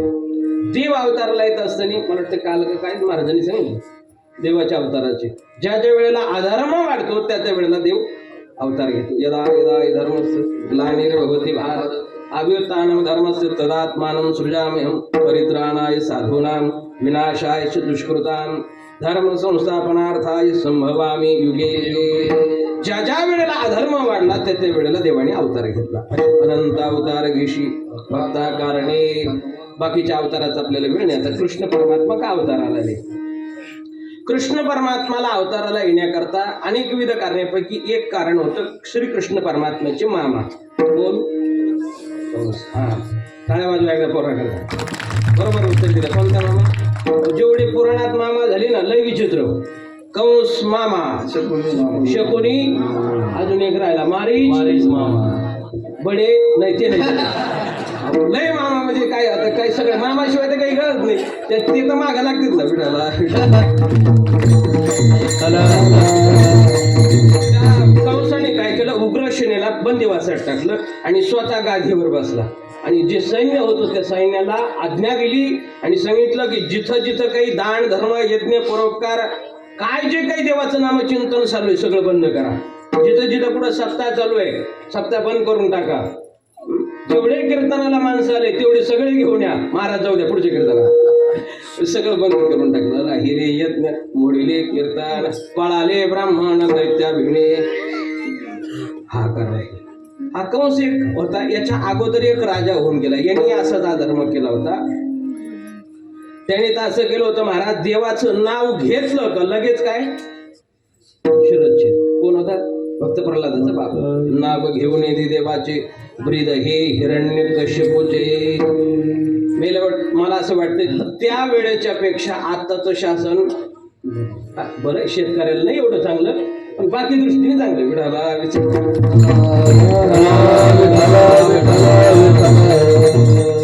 उद्या कल्पना करा, तो सगळं एक हाती सरकार आहे.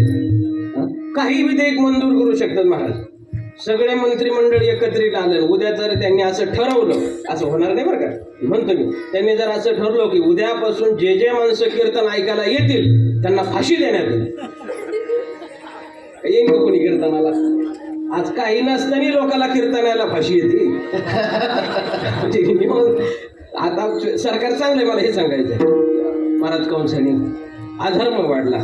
महाराज अधर्म वाढल्यामुळे सगळे देवदेवता एकत्रित आले आणि या पृथ्वीने काय केलं? गायीचं रूप घेतलं. वत्सरूपी पृथ्वी ब्रह्मापाशी जाय नेत्रे वा येतो जांग तसे पुढे विला धर्म अधर्म झाला फार सुसवेना भार माझा. सगळं देवदेवतांनी भगवंताची प्रार्थना केली. श्री अनंता मधुसूदन पद्मनाभ. देवाची प्रार्थना केल्यानंतर भगवान परमात्म्याने काय केलं? आकाशवाणी केली. त्या आकाशवाणीने सांगितलं काळजी करू नका, लवकर कीर्तन संपणार आहे. आकाशाची वाणी सांगे सकाळाची तळमळ मनाशी करू नका. देवकीच्या गर्भात येईल भगवान रक्षील ब्राह्मण गायी भक्त. आई वडिलाचं लग्न चालू झालं. वसुदेवादित देवकी बहीण लग्नामध्ये विघ्न झाले आहे का? परत एकदा आकाशवाणी झाली. मग अशीची आकाशवाणी काय होती? लवकर कीर्तन संपणार. आता दुसरी आकाशवाणी अशी होती, त्या कंसाला सांगत होती ज्या बहिणीचं तू लग्न लावतोय हिच्या पोटी जन्म आला ना तुझा काळ ठरणार. आता मला सांगा, मरण आवडतं कोणाला? किती मरायला लागलेला माणूस असू द्या, त्याला तुम्ही नुसतं मर म्हणा, तळपायची आग मस्तकाला जाती. तो म्हणतो तू मर, तो बाप मर, तो हाजा मर. अगा मर हा बोलणं साहती आणि मिल्या तरी रडते. मरण यावं असं माणसाला वाटत नाही, बाकी सर्व करा वाटतं. म्हणजे माऊली गोड मृदंग वाजवतात. असं मृदंग वाजवणं पाहिलं का बऱ्याचशा तरुण मंडळीला वाटतं आपण मृदंग शिकला. ते महाराज मंडळी गायन करतात, असं गायन पाहिलं का बऱ्याच जणांना वाटतं आपण गायन शिकावं. महाराज लोकांचा थाटमाट पाहिला का बऱ्याच जणांना वाटतं बाकीच्या धंद्यापेक्षा खरं वाटतं. दुसऱ्यांनी केलं का आपल्याला खरं वाटतं. एखाद्याने बोर घेतला का आपल्याला वाटतं आपण सुद्धा बोर. एखाद्याने बंगला बांधला का आपल्याला वाटतं आपला सुद्धा बंगला. एखाद्याचं मळ निघलं का आपल्याला सुद्धा वाटतं आपलं सुद्धा असं वाटतं. सगळं करा वाटतं, पण तेवढं करा वाटत नाही आणि ते आल्याशिवाय राहत नाही. पण मरण नकोय. तसं ते कंसाला सुद्धा राग आला मरण म्हटल्यानंतर त्यांनी तलवार घेतली. सांगितलं इलाज कशाला ठेवायचं? कोणी हा खडक माराया आता तो धरला. वसुदेवाने सांगितलं मारू नको. देवीनं मी पुत्र सत्य माझे मानी ठेवा बंदी कानी दूता संगे. दूताला सांगितलं बंदिवासात ठेवा. बंदिवासात ठेवा आणि मुलगा जन्माला आला. पहिला मुलगा जन्माला आल्याबरोबर वसुदेवाने ठरल्याप्रमाणे मुलाला घेतलं आणि दिलं कंसाला. सुंदर गोजीरवाणं बालक पाहिल्यानंतर महाराज तो जरी राक्षस होतो तरी त्याच्या अंतकरणातील दया उत्पन्न झाली आणि त्याने सांगितलं किती केलं तरी आपला भास आहे आणि आपल्याला मारणारा कितवा आहे? 8वा आहे. याला कशाला मारायचं? त्यांनी परत मागं पाठवलं. नारद महर्षी आले. नारदाने सांगितलं असं जर झालं तर कीर्तन लय लाभल. हे काय संपत आलं की संपायचं म्हणते. त्यानेच इशारा दिला मला बरोबर संपूर कोणी आता कुणाला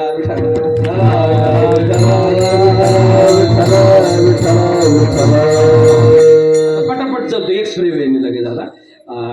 मग काय केलं ते आला. नारदाने त्याला समजून सांगितलं अरे पहिलाही 8वा आणि 8वाही पहिला भरू शकतो, त्यामुळं काय कर एकही ठेवू. किती मारले त्यांनी? 1 2 3 4 5 6 इथपर्यंत बस. म्हणजे एवढं प्रमाण कशा करता घेतलं? 6च मारले. 7 नाही बरं का, 6 मारले. 7वा जो गर्भ योगमायाने आश्चर्य करीत म्हणा माझे. 7वा गर्भ योगमायाने रोहिणीच्या उदरात निघून घातला. 8वा ज्या वेळेला भगवान परमात्मा जन्माला यायचे महाराज सांगतात दशरथी मारीला तोची होता मास. वर्षा ऋतू असे कृष्ण पक्ष वसुनाम तिथी बुधवार असे शुक सांगत असे परीक्षिती. बुधवारचा दिवस होता. अष्टमीची तिथी रात्री 12 वाजता भगवान परमात्मा चतुर्भुज रूपाने ते मथुरेच्या कारागृहात प्रगट झाली. कुंडलिका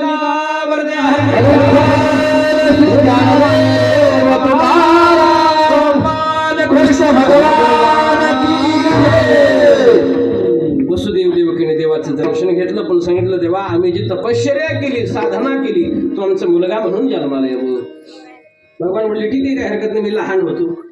जन्माला आलेले बालकाप्रमाणे लहान झाले. विचारलं आईला, आई ठीक आहे. आता आईने सांगितलं तेव्हा लहान झालात, चतुर्भुज रूप तुम्ही केलंय, लहान झालात, पण अंगावर कपडे आहेत ना. मुलगा जन्माला काय कपडे घालून येतो?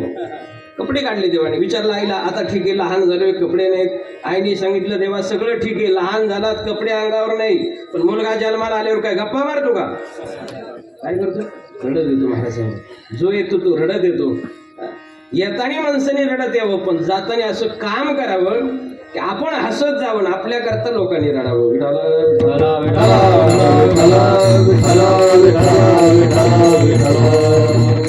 भगवंताने सांगितलं ठीक आहे, काय हरकत नाही, रडायला चालू करतो. पण महाराज वसुदेवाला चिंता पडली, हा जर रडण्याचा आवाज मामाच्या कानावर गेला तर मग काही खरं. जणे कंसाशी कळेल माझ्या बाळाशी. आई वडिलाला चिंता पडली. भगवान त्यांनी सांगितलं काळजी करू नका, हा आवाज मामाच्या कानावर जाण्याच्या अगोदर तुमच्या करता एक सूचना आहे. नंदाच्या घराला मजले गोकुळाला, नंदाच्या घराला मजले गोकुळाला, बाप्पाच्या घराला मजले गोकुळाला, नंदाच्या घराला मजले गोकुळाला. मायानी बदली येते, देवी बदली येते, मायानी बदली येते, देवी बदली येते. नंदाच्या घराला मजले गोकुळाला, नंदाच्या घराला मजले गोकुळाला, नंदाच्या घराला मजले गोकुळाला, नंदाच्या घराला मजले गोकुळाला,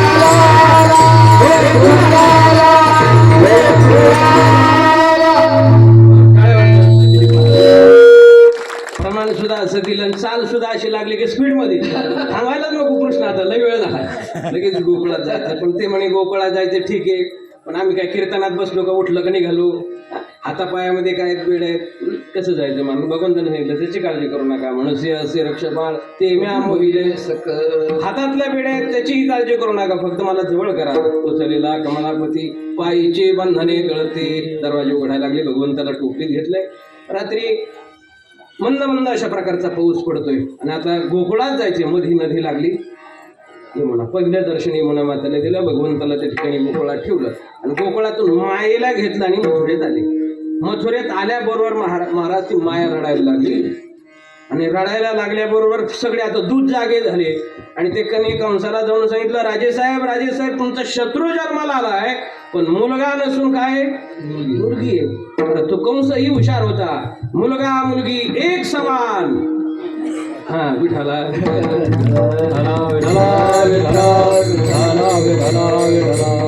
कोणत्याही शाळेचा निकाल पाहता 10वी 12वीचे पेपर झाले, निकाल लागला का सर पहिल्या 3 मध्ये काय अपवादात्मक एखादा मुलगा असेल, पण जवळजवळ सगळे नंबर कोणाचे मुलीचे. असं वेळ झालेला आहे, आता जास्त लांब होत नाही. ते माया रडायला लागली. तिने सांगितलं अरे मला काय म्हणतो तुझं लागी मध्ये उपजाला मुदा आधी 60,000 वर्षानंतर गोकुळामध्ये नंदबाबा यशोदेला मुलगा झाला होता. एवढा आनंद त्या गोकुळामध्ये होते. प्रत्येकाने आपल्या दारासमोर काय केलं होतं, गुढ्या उभारल्या. गुढिया तोरणे करती कथा गाती गाणे, गुढिया तोरणे करती कथा गाती गाणे, गुढिया तोरणे करती कथा गाती गाणे, गुढिया तोरणे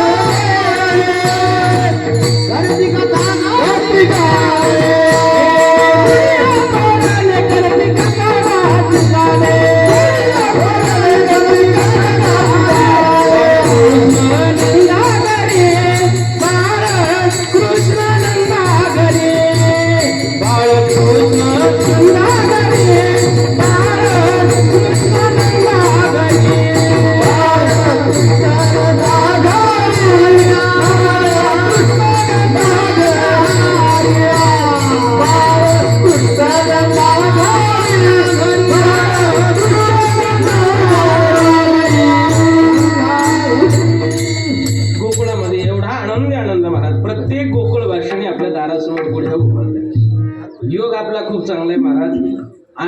ठिकाणी लोक काल्याच्या दिवशी गुढ्या उभारतात आणि आपला कालाच गुढीपाडव्याला वेगळी गुढी उभारायची गरज पडत नाही आपल्याला ऑटोमॅटिक गुढी उभारली जाते. आता काही लोकांची सुरुवात गुढीपाडव्याला होती ना सप्ताहाची, तर ते 8 दिवस गुढीच उतरत नाही, डायरेक्ट काल्याच्या दिवशीच गुढी खाली उतरत नाही. गुढी उभारायची आनंदाचं द्योतक अशा प्रकारचं तोरण बांधलेलं आहे. सडा टाकला आणि योगायोगाने आज जे निर्णय टाकला त्यांच्या दारात पडला रात्री कुणाला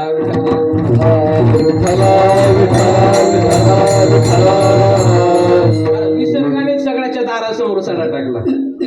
प्रत्येकाने महाराज आनंद उत्सवचा एवढं एक प्रमाणे असं आहे की ज्या ठिकाणी नराचा नंबर अगोदर आहे, नाही तर प्रत्येक ठिकाणी नारीला प्राधान्य दिलंय. आनंदल्या नर नारी, नरांनाही आनंद आणि नारींनाही आनंद.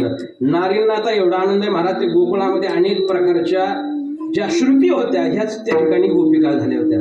कोणी सोना, कोणी लेकी, कोणी एकी स्वतंत्र, अशा अनेक प्रकारच्या गवळणी सगळ्या एकत्र आल्या. प्रत्येक गवळण दुसऱ्या गवळणीला म्हणत होती तुला काही कळालं का?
बरं झालं एखाद्याच्या अंगात येतं काय एवढा आनंद महाराज. ही गवळण इकडची आपल्याकडची पण चाल तिकडची, तिची चाल कुठाला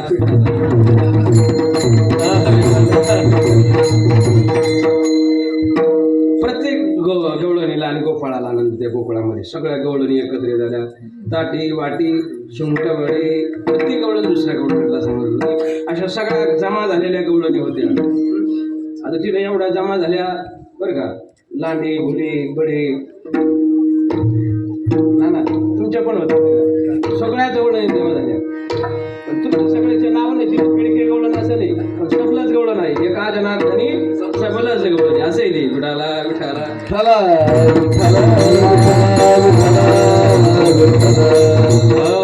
इकडे आनंद उत्सव साजरा होता. पण कंसाला चिंता पण कंसाने प्रत्येकाला पाठवलं. आता सगळे सांगत बसण्यापेक्षा एका चरणात सगळं सांगतो. काग वगैरे मारिले बाळपणी अवघे दैत्य खाणी उडविले. भगवंताने सगळ्यांचा उद्धार केला. भगवान परमात्मा तर थोडे मोठे झाले. भगवान परमात्म्याने सगळ्या गोपाळांना पाहिलं. गोपाळ दोनच राहिले का? सगळे गोपाळ जमले आता, दोनच राहिले. काय तुमच्या तब्येती आहे शामराव सारखे माझ्यासारखं व्हायला. भगवान म्हणले तुम्हाला जर पोटभर खायचं असेल तर तुम्हाला काय करावं लागेल? माझ्या मागे यावं लागेल. यालं तरी या रे लागे अवघे माझ्या मागे मागे भगवंताने सांगितलं. भगवान परमात्म्याने सगळ्या गोपाळांना घेऊन दररोज एका ठिकाणी जायचं. दररोज एका ठिकाणी चोऱ्याला होऊ लागली. परवा आला आमच्या घरा दारी निधला होता माझा घेऊन ताकाचा डेरा फोडीला शहरात त्यावरी सांगितलं. अष्टदर काढिले अंगणी वरी मोते चक्रपाणी. प्रत्येक गवळणी राहणे सांगायला लागल्या. कारण दररोज एका घरी चोरी व्हायची. परत चोरी गोकुळात दररोज होत होती. पण चोरीला कोणता माल जायचा? दही दूध आणि चोरी दररोज होत होती. पण पैशाचे बंडल जात. गोकुळात चोरी दररोज व्हायची. पण दागिने चोरीला जात. खूप भाव वाढला होता सोन्याचा, पण तरी दागिने चोरीला जात. दररोज चोरी व्हायची. पण दही दूध तूप लोण्याची होती. पैसे जात नव्हते, सोनं जात नव्हतं, चपला जात नव्हत्या. कीर्तनाला हेच लय घोटाळा आहे. कोणाची नेऊ नाही तर नेऊ, महाराजाची लोक घेऊन जातात प्रसाद म्हणून. एका ठिकाणी आम्ही कीर्तनाला गेलो आणि अशोक महाराजाचा चेहरा पडला. मी म्हणलो बा काय झालं? ते म्हणे, बाबा चप्पल घेतली होती दुपारी गेली म्हणे. चेहरा पडला. मी म्हणलो ते म्हणे घरी गेलो तिलाही बोला म्हणे. नवीनच घेतली आणि पहिल्याच दिवशी गेली. म्हणलं कशाला जाऊ द्या, गेली ना, त्यांना काय माहिती कोणती घेतली होती, कोणा तरी हाना इथलं. लोक गायब झाले होते पण कार्यकर्ते होते कडक टोपीवाली. म्हणलं चप्पल चांगली असं हाना कोणच तरी. आम्हाला नारळ वगैरे दिलं ना, आम्ही निघायला लागलो तर माझीच सापडा ना. मी म्हणलं माझी कुठे, माझी झाली.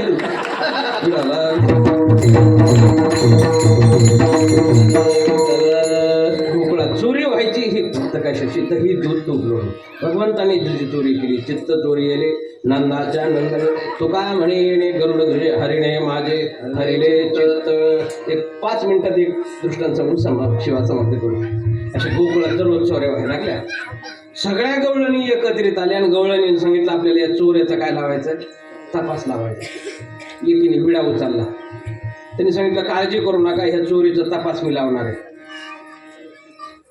जिने तपास लावला होता ना तिचा पोरगाच भगवान परमात्म्यासमोर होता, सोबत होता चोऱ्या करण्याकरता.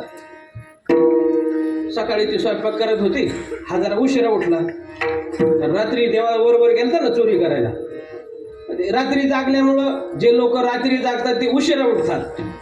माझ्यावरून सांगतो मी, म्हणजे चोऱ्या करायला जात मी. कीर्तनाला गेलो उशीर होतो नाही यायला. उशिरा उठला आणि निघाला देवाकडं. आजचं नियोजन कुठं आहे काय विचारायला. ते आई होते, आईने सांगितलं अरे उठला तू, तोंड नाही धुतलं काय नाही. लगेच निघाला. कुठं चालला, कुठं का जायना, पण 2 घास खाऊन झालं. थोडं राहिलं, थोडं राहिलं. 2 घास खाऊन जा काहीतरी. त्याने विचारलं काय खायला. त्याने सांगितलं काय म्हणजे काय, ताक आहे, भाकर आहे बाजरीची. आता ताक आणि भाकर म्हणलं त्यांनी झटका झाला. तुम्ही आपण असं खात नाही म्हणजे फुलकट पाणी. ताक बिलकुल फुलकट पाणी आपल्याला जमतच नाही.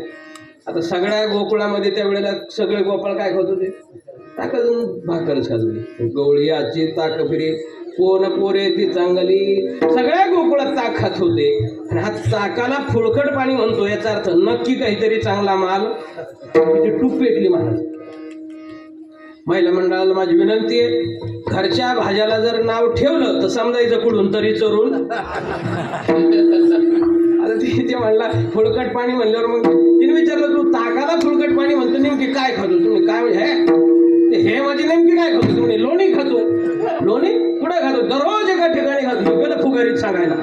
पण तिची टूप पेटली याचा आणि त्याचा काहीतरी संबंध. तुम्ही सांग दररोज एका घरचं कसं खातो. ते म्हणजे नाही आमच्या चेअरमनचा हुकम आहे, या बाबतीत बाहेर कोणाला काही सांगायचं. कोणी कोणा शिना बोला. हा म्हणला आता काही पुढचं मी काही सांगू शकत नाही. आमचं चेअरमनची ताकीद आहे, बाहेर कोणाला काही सांगायचं. ती म्हणले मी कुठं म्हणते कोणाला आहे सांग, कोणाला नको सांगू, पण मला सांग ना, मी आई आहे ना तुझी. आम्हाला तू आई जरी असला तर बाई आहे ना, तुला कळलं तर रात्र होणार नाही. सगळ्या गोकुळात माहिती होती, नाही सांगला. पण शेवटी नावीला झालं महाराज त्याचं. तिकडे जोडीला त्याला सांगावं लागलं. मग आता हिला कळालं सगळं की कसं कशा प्रकारे होतं. तिने परत दुसऱ्या दिवशी मिटिंग बोलवली आणि मिटिंगमध्ये उभा राहून तिने भाषण घेतलं. सगळ्या गोपिकांना विनंती आहे, काळजी करू नका, चोर कोण आहे हे आता कळालंय.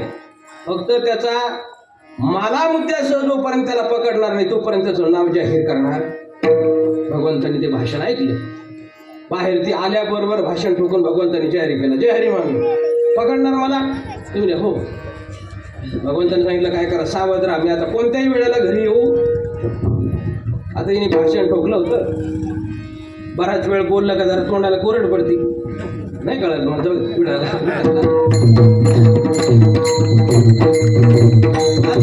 ते भाषण ठोकून आल्यामुळे तिलाही तहान लागली होती. आता घरी आल्याबरोबर तिने पोरीला विचारलं पाणी घेऊन ये. देवाने घरातलं पाणीच संपवलं होतं महाराज. घरात पाणीच कशात ठेवलं. तिने सांगितलं आई घरात पाण्याचा थेंब सुद्धा नाही, तू अगोदर घरचं पाणी भर मग गावाचं भर. तिथे म्हणे बोलू नको, घरात पाणी नाही ना मी घेऊन येते. फक्त काय कर, तिला माहिती हा कधी येऊ शकतो, तू दारात बस म्हणे, हातात काठी घे दारात बसून राहा, कारण तू कोणत्याही वेळेला येऊ. भगवंतांनी काय केलं, असे मेन कमांडोज घेतले, असे गळालेले नाही मेन. सगळ्या गोपाळांना घेतलं, मागच्या दरवाजातून आत प्रवेश केला. दही दूध तूप लोणी सगळं जे खाण्यात आनंदात मस्तीत होते तेवढ्यात ही गोळण आली पाणी घेऊन. ती हुशार होती, हळूहळू चला कोणी कोणाशी न बोला. हे यांच्या आनंदात होती तेवढ्यात ती चोर पावल्याने जवळ आली आणि एकाचं लक्ष गेलं ते म्हणे चला रे दादा अरे रे अरे. सगळे पळाले मात्र चेअरमनच धरला. कृष्णच पकडला तिने. म्हणजे बरं झालं सापडला. आता मला तुला घेऊन जायचं आणि सगळ्यासमोर सांगायचं की चोरी करणारा दुसरा कोणी नसून हा तू. भगवान म्हटलं असं करू नको. काय असेल ते इथंच मिटून घे ना अंधारात झाकली मूळ. नाही ते नाही तुला कळायला पाहिजे. सगळ्या गोकुळाला हातात धरलं बाहेर घेतलं. आता काय होतं तुम्ही उत्तरेत जर गेलात उत्तरेमध्ये आजही MP मध्ये UP मध्ये जर आपण गेला तर तिकडच्या महिला काय करतात डोक्यावर पदर घेतात. आता हाता राहू द्या खाली डोईचा पदर आला ते जसं मुस्लिम महिला काय करतात बुरखा घेतात ना तसं तिकडच्या महिला काय करतात तोंडावर पदर घेतात म्हणजे चेहरा दिसू नये. मला वाटतं आपल्याकडे हे परदेशी कंपनी जे आहेत ना त्यांच्याकडे ती प्रथा आहे चेहरा झाकवला जातो. म्हणून तुम्ही पाहतेला तिकडे एक शब्द आहे मुंह दिखाई म्हणजे सुनमुख. विठाला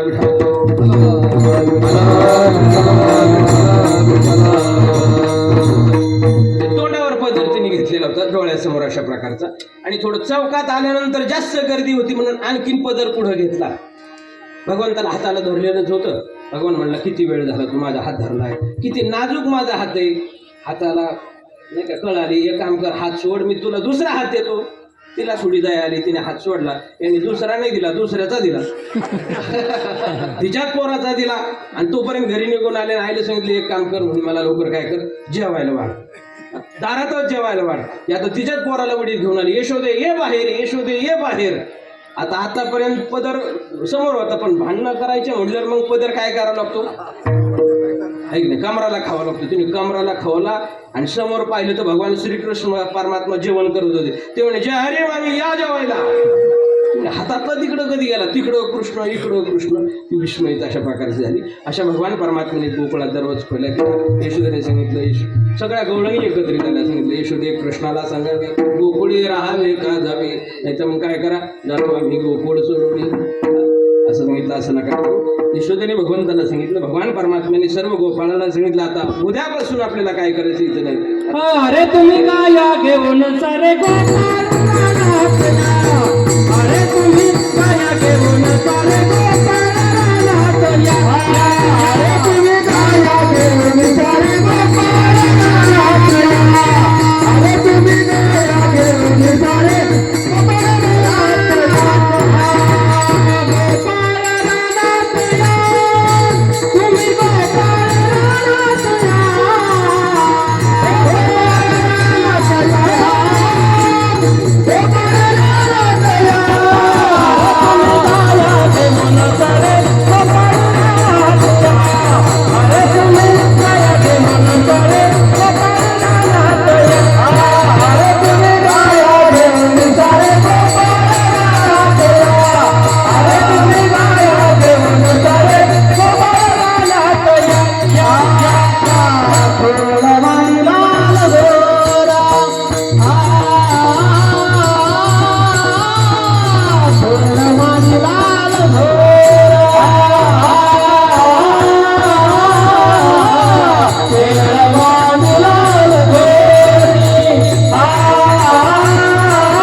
कारण की जवळजवळ 2.5 तास होऊन गेलेत. आपण खेळ करता नाना काय माहिती का खेळाकरता काही गोष्टी लागतात. दुसरी पहिली गोष्ट खेळाकरता ग्राउंड लागतं सर. आपल्याकडे ग्राउंड तसं अजून बरं आहे घालून लोटांगण मोकळं पटांगण अजून मागं जागा शिल्लक आहे. दुसरी गोष्ट खेळ खेळण्याकरता गडी लागतात. गडी एका चढ एक येत आपले तरी एक बसलेत त्यांचं काम करून बसले ते अगदी सुंदर. त्यांना मी पहिल्या दिवशी म्हटलं तुमचं वय झालं चाल म्हणून बसले तरी चालेल. गडी सुद्धा एका चढ एक आहे. साहित्य चांगलं आहे फक्त हे तात्याकडे जरा लक्ष द्यावं लागेल. सगळ्यांच्या तक्रारी तुमच्याकडे पण तुम्ही नाराज होत नाही हे पण खूप एकदा त्यांच्याकरता टाळ्या वाजवत.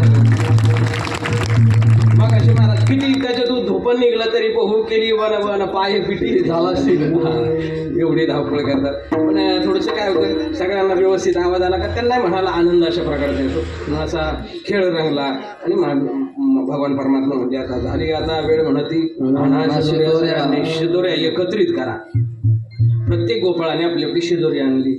भगवान परमात्मा म्हणतात माझी आहे तैशी पायी नाही तरी घराकडे चोरवण्या माहीत लवणीचा नावे घरी जाऊया काय घेऊया शिदोरी घेऊन या. भगवान सांगतात माझ्यासारखी सर्व गोपाळाने भगवान म्हणतात कानोबा तुझी घोगडी चांगली तुझी कशी आहे आमची कशी कशी बरोबरी होणार महाराज. गोपाळ तुकोबारासारखे होते त्यांनी सांगितलं तेव्हा घरी आमचं कोणीच नाही. तुका म्हणे हरी माझे कोणी नाही नका करू दुरी माझं पाया वेगळे. भगवान परमात्मा सांगतात सर्व गोपाळांना एकत्रित केलं. तुकोबा म्हणले देवा तूच आमचं सर्वस्व आहे. कृष्ण माझी माता कृष्ण माझा बहीण बंधू चुलता कृष्ण माझा. भगवान परमात्म्याने सर्व गोपाळांना एकत्रित केलं. लहान लहान गोपाळ जवळ घेतले मोठमोठे बाजूला केली. भगवान परमात्मा सर्वांच्या मध्यभागी उभं राहतात. हातामध्ये काल्याचं पात्र आहे. सर्व गोपाळांना भगवान परमात्मा काला देतात. शुकाचार्याचं वर्णन करतात. विफरद वेनम जठरपठयो शृंगवेत्रीचे कक्षे वामे पानम वसम कवलम तत्फलान्यंगुलेश तिष्ठन मध्ये स्वपरिसुरजो हासयणार विश्वय स्वर्गे लोके मुषिद विभुज यज्ञ भोगवाल केली. पुंडरी गवर्धा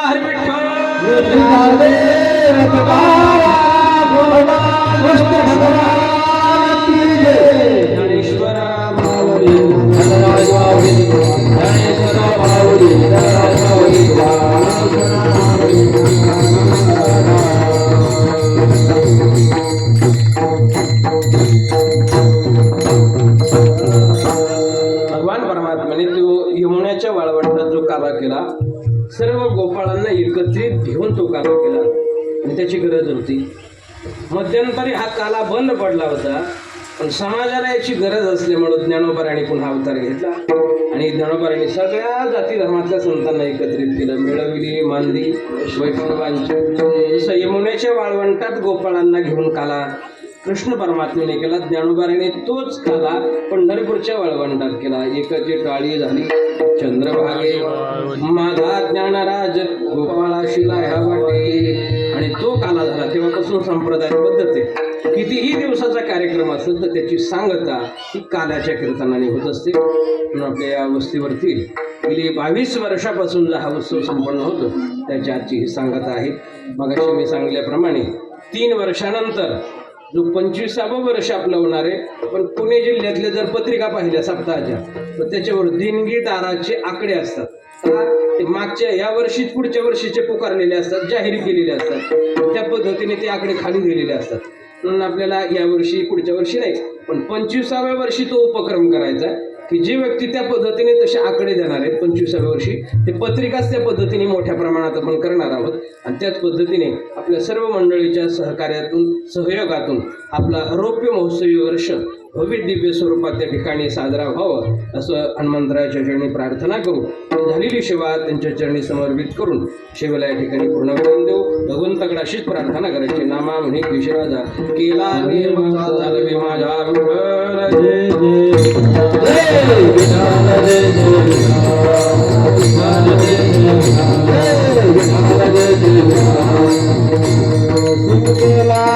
जय जय